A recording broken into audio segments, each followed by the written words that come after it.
بسم اللہ الرحمن الرحیم۔ السلام علیکم ورحمۃ اللہ وبرکاتہ۔ حضرت عمر بن خطاب رضی اللہ تعالیٰ عنہ سے روایت ہے کہ ایک مرتبہ ہم بارگاہ رسالت صلی اللہ علیہ وسلم میں حاضر تھے۔ اسی دوران ایک شخص وہاں آیا۔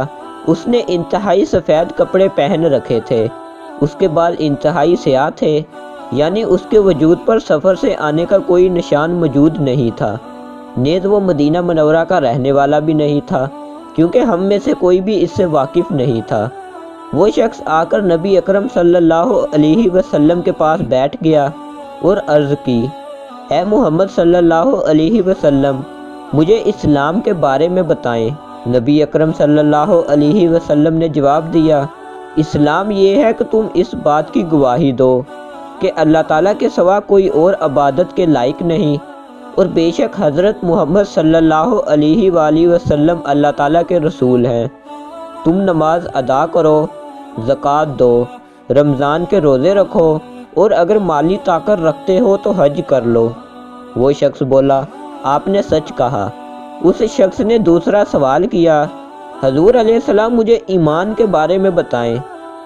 آپ علیہ السلام نے جواب دیا، ایمان یہ ہے کہ تم اللہ تعالیٰ پر، اس کے فرشتوں اور رسولوں پر، اس کی کتابوں پر اور آخرت کے دن پر ایمان لاؤ، اور تم تقدیر پر بھی ایمان لاؤ، خواہ وہ اچھی ہو یا بری۔ وہ شخص بولا، آپ نے سچ کہا۔ اس شخص نے تیسرا سوال کیا، حضور علیہ السلام مجھے احسان کے بارے میں بتائیں۔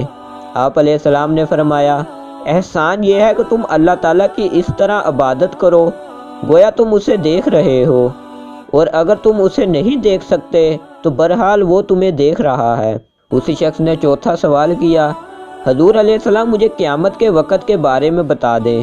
حضور علیہ السلام نے فرمایا، اس کے بارے میں مجھے زیادہ علم نہیں۔ اس شخص نے پانچواں سوال کیا، حضور مجھے قیامت کی علامات کے بارے میں بتا دیں۔